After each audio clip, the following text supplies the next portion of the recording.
नमस्कार दोस्तों, स्वागत है आपका हमारे यूट्यूब चैनल पर। ललिता ज्वेलर्स आईपीओ लिस्टिंग, शानदार लिस्टिंग के बाद शेयर में 23% की तेजी। ललिता ज्वेलरी के आईपीओ में पैसा लगाने वाले निवेशकों के लिए बड़ी खबर। शानदार सब्सक्रिप्शन के बाद आज शेयर बाजार में ललिता ज्वेलर्स की धमाकेदार लिस्टिंग हुई। बीएसई पर शेयर करीब 32% प्रीमियम के साथ 265.30 पर लिस्ट हुआ, जबकि एनएससी पर करीब 31.84% प्रीमियम के साथ 265 पर लिस्टिंग हुई। और ख़ास बात यह है कि दोपहर 3 बजे तक शेयर आईपीओ के इशू प्राइस से करीब 23% ऊपर कारोबार कर रहा था। तो आखिरी इस आईपीओ को निवेशकों से इतना शानदार रिस्पांस क्यों मिला, और अब लिस्टिंग के बाद शेयर में आगे क्या नज़र रखना चाहिए, आइए पूरी खबर समझते हैं। ललिता ज्वेलरी आईपीओ की शानदार लिस्टिंग। सबसे पहले बात करते हैं आज की लिस्टिंग की। ललिता ज्वेलरी मार्ट के शेयरों की लिस्टिंग सोमवार 24 अगस्त 2026 को ही कंपनी का आईपीओ प्राइस बांड 190 से 201 प्रति शेयर था। आईपीओ की ऊपरी प्राइस 201 रुपये के मुकाबले बीएसई पर लिस्टिंग 265.30, एनएससी पर लिस्टिंग 265, यानी निवेशकों को लिस्टिंग पर ही करीब 32% का प्रीमियम देखने को मिला। इसके बाद भी शेयर में कारोबार की दौड़ मजबूती बनी रही और दोपहर 3 बजे शेयर करीब 247.45 पर कारोबार कर रहा था। यह इशू प्राइस 201 से लगभग 23.11% ऊपर है। आईपीओ को मिला जबरदस्त रिस्पांस। अब आते हैं आईपीओ के सबसे महत्वपूर्ण आंकड़े पर। ललिता ज्वेलरी आईपीओ को निवेशकों की तरफ से जबरदस्त प्रतिक्रिया देखने को मिली। आईपीओ के आखिरी दिन तक इसे कुल 62.97 गुना सब्सक्रिप्शन मिला था।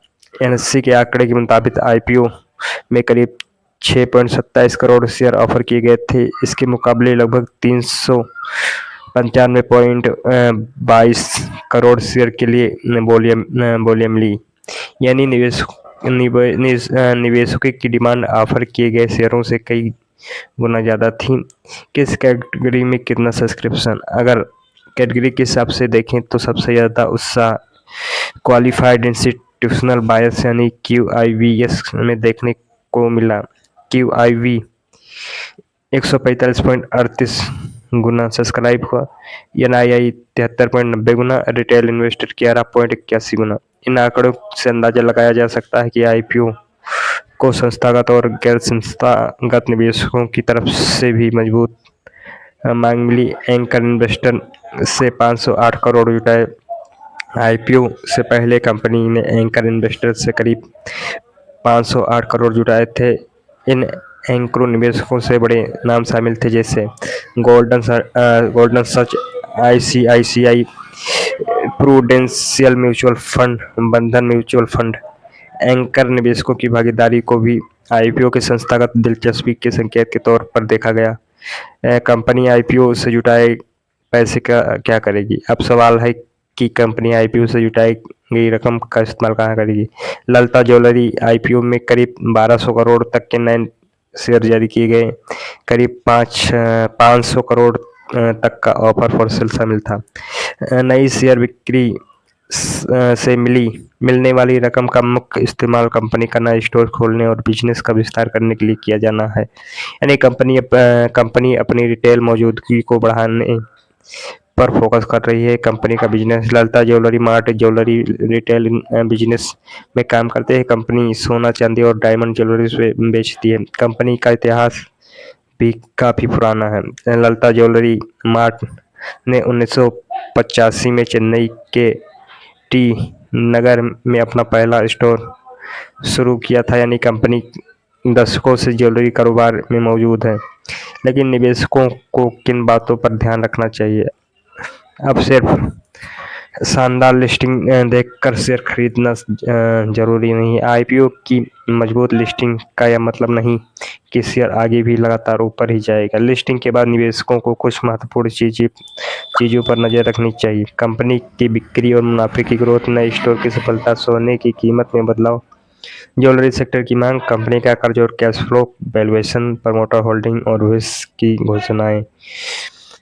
खासकर ज्वेलरी बिजनेस में सोने की कीमत और कंज्यूमर डिमांड अक्सर काफ़ी महत्वपूर्ण होता है निवेशकों के लिए। बड़ी खबर तो कुल मिलाकर ललिता ज्वेलर के शेयर बाजार में शुरुआती काफ़ी मजबूत रही। आईपीओ का प्राइस था 201 रुपया, लेकिन शेयर लिस्टिंग करीब 265 के आसपास हुई, यानी लिस्टिंग लगभग 32% प्रीमियम देखने को मिला। इसके अलावा आईपीओ में करीब 63 गुना सब्सक्रिप्शन मिलना भी निवेशकों की मजबूत दिलचस्पी दिखाता है। हालांकि यह असली परीक्षा कंपनी की लिस्टिंग होने के बाद शुरू होगी। आगे कंपनी अपने स्टोर के नेटवर्क, बिक्री, मुनाफे और बिजनेस विस्तार को भी विस्तार को किस तरह बढ़ाती है, यही शेयर के प्रदर्शन के लिए महत्वपूर्ण रहेगा। अगर आपको आईपीओ, स्टॉक मार्केट और शेयर बाजार में ऐसे ही आसान भाषा में अपडेट चाहिए तो चैनल को सब्सक्राइब जरूर करें। वीडियो पसंद आया तो लाइक करें और इसे अपने निवेशकों दोस्त के साथ शेयर करें और कमेंट करके बताएं क्या आपको लगता है ललिता ज्वेलरी का शेयर आगे भी अपनी तेजी जारी रख सकता है। ध्यान रखें यह वीडियो केवल जानकारी और एजुकेशनल उद्देश्य के लिए है। किसी भी शेयर में निवेश करने से पहले अपनी रिसर्च करें और ज़रूरत हो तो सभी रजिस्टर्ड फाइनेंशियल एडवाइजर से सलाह लें।